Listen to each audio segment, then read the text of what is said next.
Okay, we live in the crib, vibing with Veto. Make sure you like, subscribe, comment on YouTube. Also follow us on Instagram at Vibing with Veto.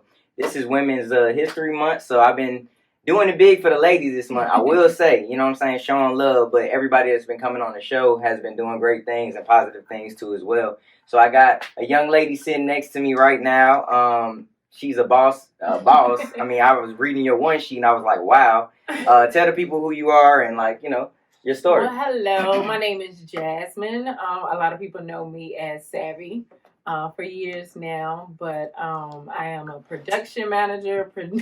I've been in production for years. I also do marketing and branding. We have a large company called Black Vendor Expo that a lot of people in Atlanta come out and show love to. Facts. So, okay. So let's start Atlanta native, right? Yes. From Atlanta. What side of town? I'm from the west side of Atlanta. Bro, everybody that's been coming up here is from the west side, bro. Hey. That's dope. You keep good company. Yeah, facts. So, okay, so west side. Did you know? Because Shelly told me about you, but I already was following you on social media.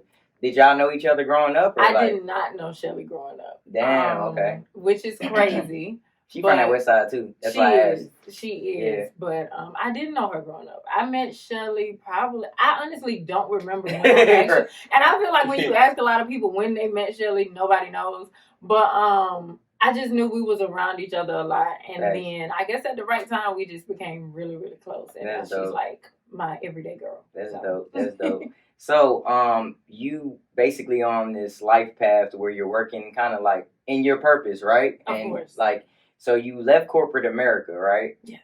Let's start there because a lot of people are afraid to kind of take that jump. You know what I mean? So how refreshing was that to just start writing your own story? You know what I mean? Jump out of corporate America and all right, I'm just gonna do what I want to do. Honestly, before my stint with corporate America ended, which I was in corporate for 9 years. Okay.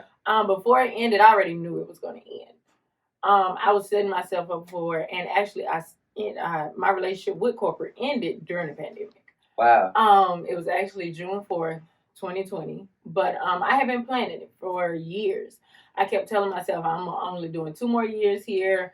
And at that time, I was freelancing by curating events and freelancing my marketing and branding and things like that. And once I got serious about ending my relationship with corporate, I'm like, I need client-based only. I can't leave a definite check every 2 weeks or became a month, every month or the 1st and the 15th. Right. I said I can't leave that and go into straight freelance and not know what I'm getting every month or every year or whatever. So that's when I began my search for client base only. So I did my research, of course, and by March 2020, I had signed 3 clients only, 2-year, 3-year clients, which I felt like was a big step from freelance. Right. But once the pandemic hit for real, it was like my clients for marketing and branding just skyrocketed because everybody was going virtual. Damn. Okay. And honestly, my first client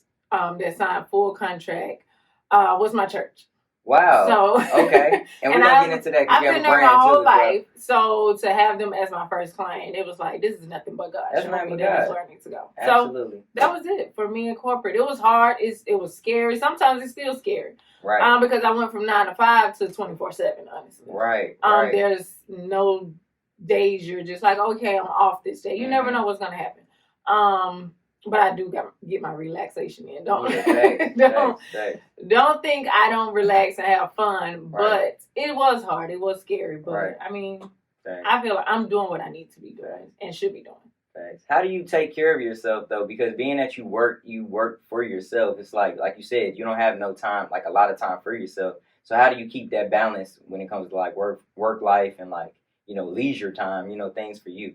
Honestly, I would say about 2 years ago, I just decided I'm not playing about my self-care anymore. Right. Every month I take a spa day. I don't care what's going on, how jam-packed my month is. I'm taking a spa day every single month. Wow. My phone goes on do not disturb as soon as I hit my street, and it's automatic. I don't have to do it. I do not play about my time. Right. Because I give people a lot of me.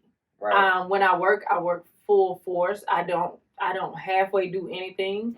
Mm-hmm. So when it's my time, it's my time. Thanks. And I love vacations. I love spa days. I love just going to get good meals. Like, I just want to take care of me. I recently got back into therapy and everything. So it's just like I have to take care of me. Can we clap it up for that right there? Clap it up. That's dope. That's dope. I have to take care of me just as much as I take care of my clients. Facts. So 2020, when you decided to just jump out on faith and stuff like that, how important was the word properly planning, or like the phrase properly planning, to do that for you? It was, I would say it was extremely important to plan. I felt like I was always a planner before this. Right. But it kind of went into overdrive when this landed. Right. And it was like once this hit, and my company was doing layoffs. Okay. It was like, oh, it's time to do layoffs. And in my mind, I'm like, I wasn't even scared because I knew if y'all lay me off or I lay myself off, right, I'm leaving here. Right. Like, and so I honestly didn't miss a beat during that time, which is crazy. I know it was a lot of time, a time where a lot of people were struggling. It was hard for a lot of people. And that's also how we came about with Black Vendor Expo, by helping the community. Thanks. So it was, I just felt like of course I have faith-based. Mm-hmm. It was really a time where all I had was my faith and my hustle to go on. Thanks. So it was a lot of planning, but it was also a lot of faith. Dope. So let's stay right there. Let's talk about the Black Vendor Expo, right? Okay. For the people that don't know, like, what that is and what that comes with and everything, like, can you tell the people, like, what you exactly do? Black Vendor Expo is a all Black, of course, vendor expo for, it doesn't matter what you sell. Mm-hmm. It can be all the way from soap to hats to, we've had people selling coolers and insurance, and it just, whatever you have, it's a place for you. Thanks. So we actually started, my sister came to me with an idea, and she was like, I just want to have a pop-up shop for moms that own businesses. And me, when you come to me with an idea and it's here, I'm always going to take it here. So I'm like, it's a time where this was July 2020. Mm-hmm. And I'm like, this is a time where a lot of people are branching out on their own because of layoffs. Right. So I'm like, let's curate a space for all of Black businesses to join together. Let's create a mall for a day. Right. And so she was, kind of nervous, but, she trusts me. So we took off and we had our first one. We had 25 vendors. Damn. 25 that's vendors at our first one. Yeah, that's great. Hey man, thank you guys for watching the content, watching all of the interviews. Make sure you like, subscribe, and also leave a comment, man. Vibing with Veto. Just take 1 second out your day and leave a comment, like, or subscribe. Let's get back to the interview. Yeah, that's great. But we had a wait list. Mm-hmm. So, I'm like, okay, well, let's think about this a little more. We had our second one, was also 25 vendors. And then we did a third one, which we partnered with Shelly. This is how Shelly came on into Black Vendor Expo. And it was her birthday month. And she was like, well, I want to host one with you guys or whatever. And so we brought it up to 50. We opened the list up some more because we had a bigger space. Wow. So after that, we was like, let's just take it on up. So we would have expos where we have 75 vendors, 85, 100, and all these are Black-owned companies. Wow. And so it just grew beyond what it was initially supposed to be. Right. And so now we're 2024. Damn. 4 years in. 4 years in. So congratulations. Thank you. We're really excited about that. So August, I would say July, August of this year, we will have our 4-year anniversary, and we will be back. We're going to be there for sure. Yes. So you're hearing it here. Black Vendor Expo this July. Thanks. And we're bringing it back bigger. We don't want to just keep coming back with the same things for our community. So we're going to take it to another level this year. So. I saw you had one at the bank one time. And I was like, God damn. That was one of my best ones. I think that was our anniversary last year. I saw that and I was like, I think you said you circulated a lot of money in the Black community. Yes. So let's talk about that. How important is circulating the Black dollar? It's extremely important. Honestly, almost every day I have on a piece of clothing from a Black-owned company. Mm-hmm. A lot of things, and this is thanks to the Black Vendor Expo, because I feel like before the Black Vendor Expo, you would want to support Black companies, but you wouldn't know where. Like, where are they? Right. Like, how can I see them? And, you know, because a lot of people are timid when it comes to online shopping and things like that. So when you have a space where you can literally go in, interact with these people, and get your products, that makes it better, and it creates a long lasting relationship with the owners. So I am extremely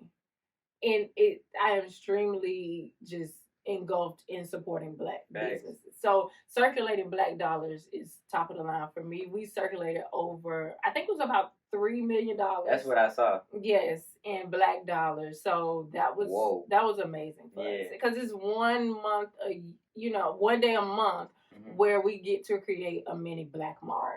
So it's amazing. You did one at the Braves stadium too, bruh. Yes. Like, yo, this is crazy. Yes, we actually partnered with a company called Minority Baseball Prospects, and they have a company where they showcase minority baseball players, and I think they've just included softball as well recently. It's an amazing company. So we partnered with them. They had a all-star game with all Black and minority students from HBCU schools around the world, and we brought all of the Black business. I think it was over 110 Black businesses there, so it was amazing. Do you ever like sit back and give yourself your own flowers? Like, cause bro, like a lot of people, like, you know what I mean, can't. Well, they may have the idea to do that, but to I don't even say raise, to gain that much money and have that many Black businesses in one place, like, that's amazing. You know what I mean? Yeah. It is. It's really amazing. I don't give myself a lot of flowers. I guess that's why I give myself my self-care. Yeah. But I just feel like there's so much more to do. You know, it's like the goalpost is steadily moving. Once you reach this, it's like, okay, let's get prepared for the next thing. So you don't really have time to stop and think about what you've done. It's just like, I want to do so much more. Serious question right here, right? All right, I got something for you. So I'm sure, like, being that you've been doing this, you know, you got the world on your shoulders and success at your fingertips, right? Right. With that, adversity does come. You know, it comes knocking at your door. How do you welcome adversity? Like, you know, how do you welcome a challenge or something that's hard or something unexpected? I would say that's crazy, because I actually birthed one of my babies out of adversity. My first company. Well, my second. My first, if you remember, I was selling bracelets so long ago. But I have a brand called Faith Based. And it's basically, I'll always say it's a lifestyle brand, because it's not a t-shirt or a merch brand. It's literally how I live my life. And the slogan is hustle by faith and not by sight. And so that's literally how I live my life. I started that brand during a time where all I had was my faith and my hustle to keep me going. Like, we were young. I was going through so much. My friends were young, and for a moment, I was angry with my friends. So I'm going through so much. How are you not here for me? Like, we're 21. Right. Like, at 21, imagine yourself. You're out. You're having fun. You know, you learning life. You spending your parents' money. I didn't have that privilege. You know, so I had to push and hustle and have faith along the way. Like, because I always knew who God was to me, but I didn't always know who I was in Him. So once I learned that's when I'm like, okay, I can put my faith in this hustle and not just be out here just figuring out how to make money. Like, I had to step into certain areas where I knew this is my calling. This is what I need to be doing. And once I figured those things out and meshed them together, it's like I feel unstoppable at this point.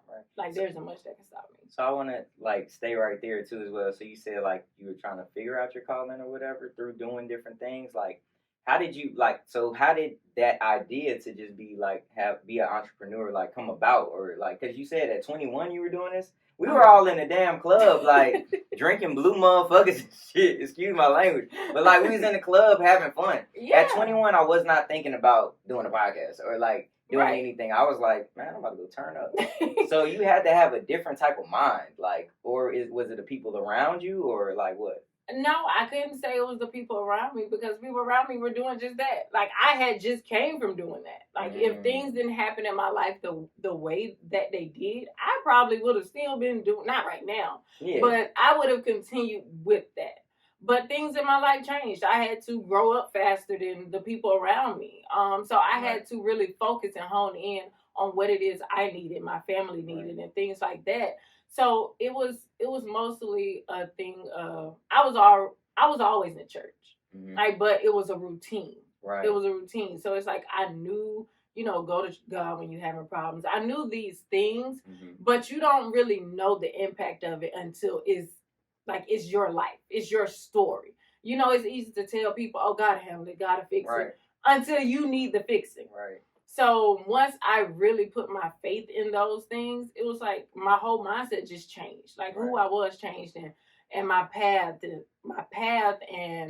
also just what I felt my purpose was. Right. Like, of course, everybody feels like my purpose is to make money. I want to make money. I want to get rich. I want to do all these things, but how and why? Right. And so that's when I'm for the community. I'm for Black people. I'm especially Black women. Yeah, absolutely, absolutely. But Let's clap it up for Black women. Let's clap it up.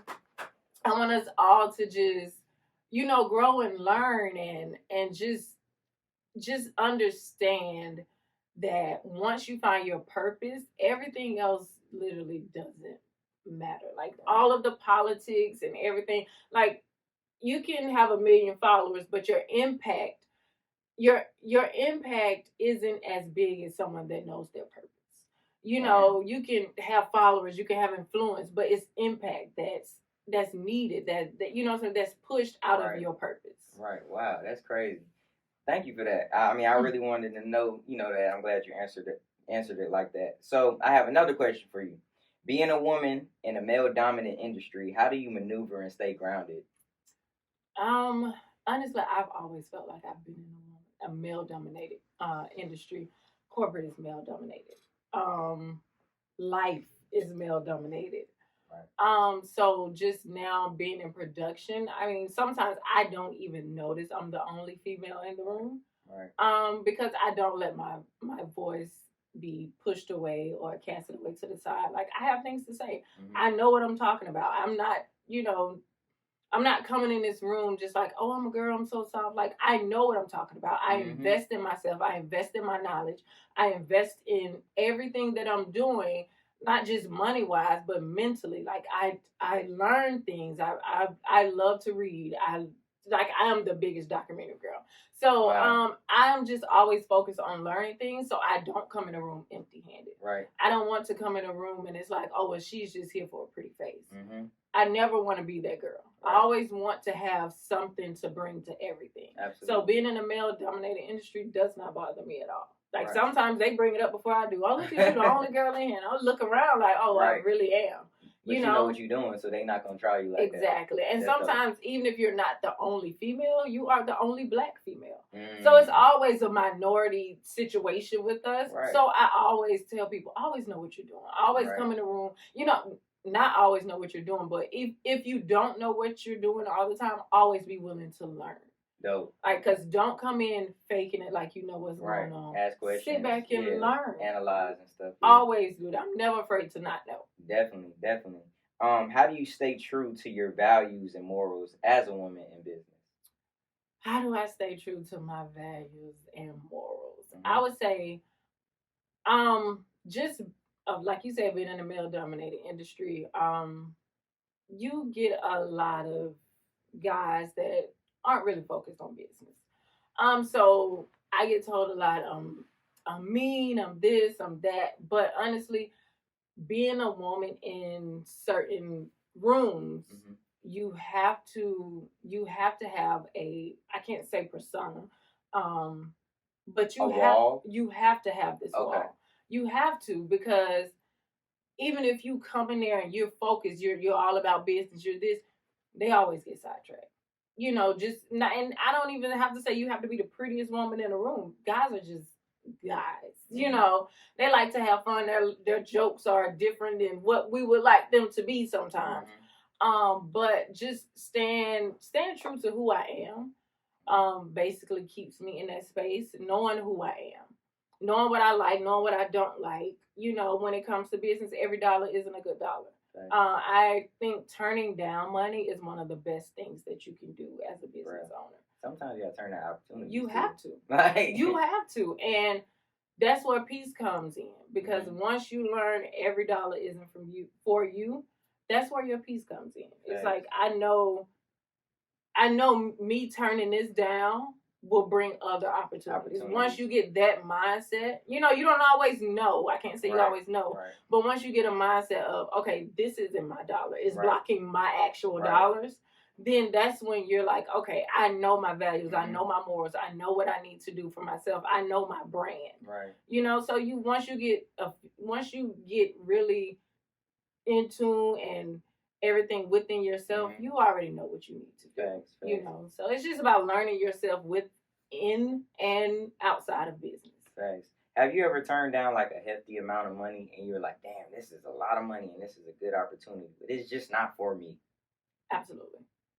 Did you have second thoughts when you did it? Like, damn, am I making the right decision? I did. Second guessing. I did. Actually, I took on the client for a whole year.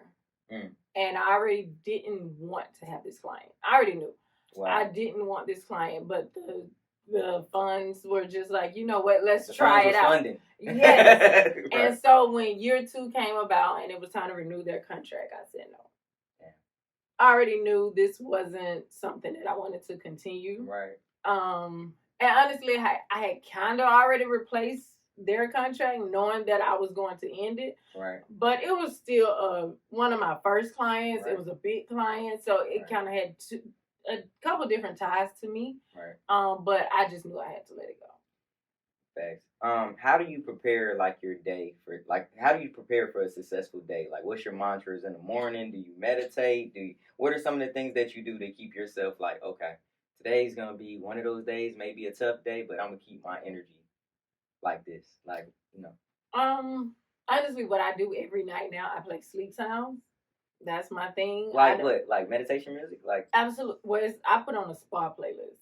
Oh, really? I play it every single night. I do not go to sleep with my TV on. I do not bring my computer to my bedroom anymore. Wow. I play my sleep sounds every single night, so I wake up to it. So I wake up to my sleep sounds. I brush my teeth. I take my shower and everything to my sleep sounds. Now, once I start getting dressed, that's when I put on my gospel playlist or my hustling playlist and stuff like that. But I start my day with my sleep sounds. Damn. And so I play a playlist after that. And once I get in the car, I'm either playing a sermon from that night before. I don't really listen to music like that in my car anymore. Either I'm listening to a sermon or listen to a podcast or a book or something like that. I don't really... I'm quick to say no to things nowadays, so it's just certain things that I've built boundaries on, and you have to be disciplined with these things, because some days I want to bring my computer to the bed, get a few things done, but it's a boundary that I have to have with myself. I can't build boundaries outside of myself until I do them with myself first. Damn. So those are boundaries that I'm keeping with myself. So you said, let's go back, you said you like to read a lot, right? Absolutely. What are 5 books that you've read that kind of sharpened your mind and kind of like changed your outlook on like what you thought you were getting ready to get into, and you just jumped into like your purpose? Okay, let me tell you my favorite book right now. I've read this book about 3 times. Nico, please write these down. I've read this book about 3 times. It's called What Happened to You. And it's by Oprah and this guy named Dr. Perry. It's an amazing book. It's like therapy in a book. Really? I absolutely love this book. Do they have the audiobook version? I don't know. Okay. I don't know. I'm more of an audiobook guy. Like, I mean, I can sit there and read, but then I don't know, I just get sidetracked. Like, I'm always moving around and just doing stuff. And it's like, sit your ass down, bro. You have to sit down. Yeah, because you're missing things when you're listening to them audiobooks. Man, but I listen to them when I'm driving, so I'm zoned out. I'm like, okay, I can really listen. And then I write like what I heard in my the notes on your phone. And it's like I can go back to that. Yeah. But like just reading the book is like, man, I'm either gonna get sleepy or move around. You know what I mean? I am such a book girl. I love a hard book. I love it. I read books at the pool, read books at the spa. I love taking it and just having these pages, flipping these pages.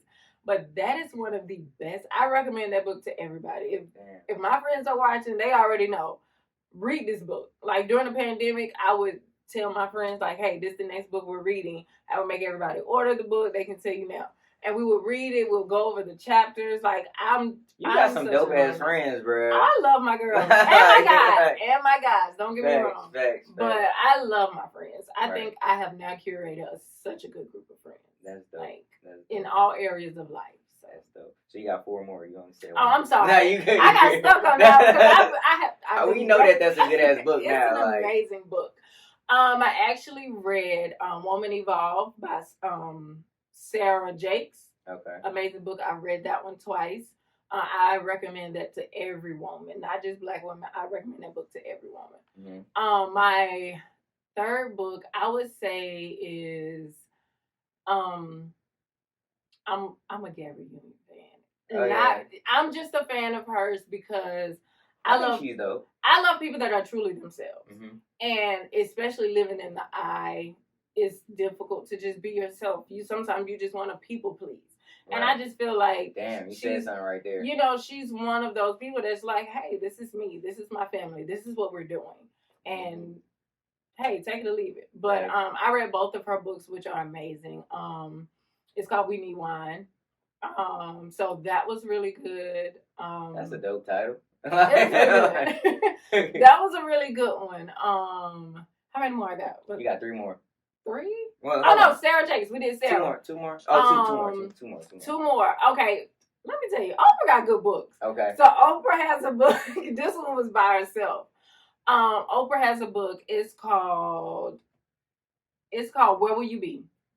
Love that book. So it's basically just about finding yourself and things like that. Dr. Phil has a book. I don't want to make that my fifth one, but it's kind of like going along with her book. Thanks. Amazing. That was a good set. And I would say my 5th choice would be C.D. Jake's last book. Oh, what was the name of it? It was amazing. What was the name of his last book? I can't think of the name of it right now. Right. I think it's called like Destined or something. Okay. That was an amazing book. So I'm not really into the novels and things like that. That's what TV shows are for me. Right. But books are my thing, and I love learning through books and documentaries. Oh, documentaries! So now let's go into documentaries. Listen. So let's talk about some of the documentaries that you watched that you were just like, I bet, like wow. Recently I watched a documentary called Dumb Money. It was actually about the whole GameStop thing that happened during COVID, which went crazy. Yeah. That was a really good one.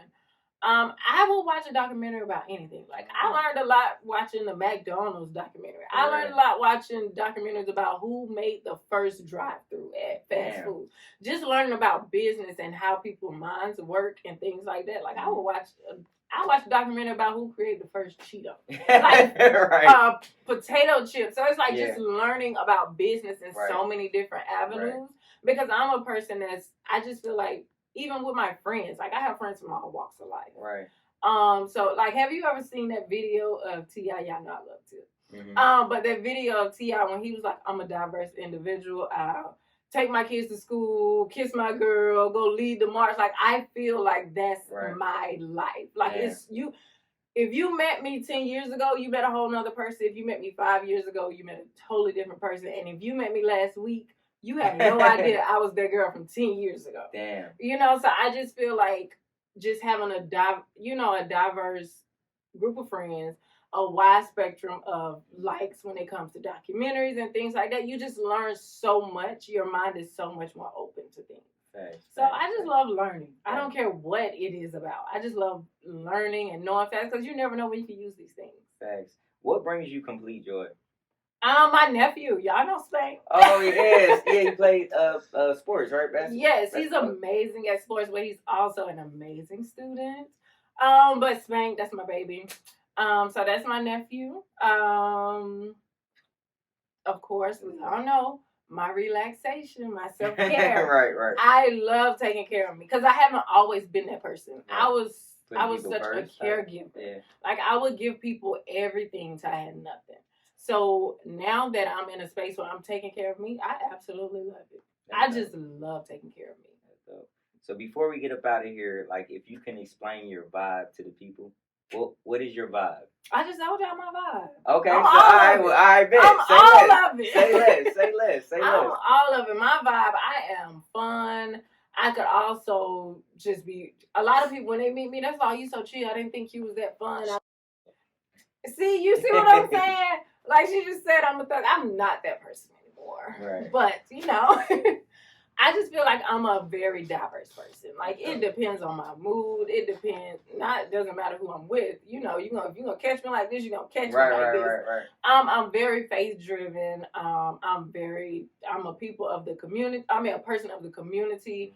I love on my people. So you do that. I've seen you with Young Bo. Oh, that's my guy. Like all the time. You know what I mean? You support his shows and everything. And I think that's so dope. You know what I mean? Absolutely. Because one thing about Bo, he is such a supportive person. Facts. That's my boy. I can tell you, I love genuine people. I love authentic people, and he is literally the epitome of it. So I will always support him. I don't care if he having a show in Antarctica, baby. I am going on to Montclair, and we are there. Damn, so I'm always for my people. Like I love to show love to my people. I love for them to know how amazing and fine and awesome they are because people just get so lost in life. Like you need to know how amazing you are. So I love loving on my people. That's dope. Yes. That's dope. Let's send the people out with like some encouraging words, like for the women, because it's Women History Month. Of course it is. So I guess two of my favorite quotes. One of my favorite quotes is, yesterday's ball game does not win today's. You mean? You can score a home run yesterday. It does not win today's ball game. Thanks. And my second, of course, is always hustle by faith and not by sight. Never let the lack of tools create a lack of faith. Always stay planted in your faith. I don't care how much money you have, who you know, who you don't know. Never let the lack of tools deter you from what you want to do. It's always possible. Damn. That's dope. Look, you got like a plaid shirt that had your logo on the back, and Bo had it. I was like, he's bro. He's literally the only person. Bro, I was about to ask that nigga, like, yo. He's the only person with that. I think I gave him that just like as a gift one day. Yeah. But yeah, I got that created just for him. Okay, cool. Yeah. I'm gonna shop with you, and I'm gonna support you too. Oh, well, thank you. For sure. Thank you. Tell the people where they can find you. Well, you can find me anywhere. I just play. You can find me on Instagram at savvy.d, savy.d. You can find me on, Facebook. Oh my God, social media is so draining. Yeah, you can find me on Facebook at, just Jasmine Hopkins everywhere else, but it's Savvy D everywhere. All right, that's dope. Thank you for coming to Vibe with Veto. Thank you. I appreciate it. Hey, it's been another episode with Vibing with Veto. Make sure you like, subscribe, and share, and also follow the page. Don't be no crowd, man. We gone. Hey, man, thank you guys for watching the content, watching all of the interviews. Make sure you like, subscribe, and also leave a comment, man. Vibing with Veto. Just take 1 second out your day and leave a comment, like, or subscribe.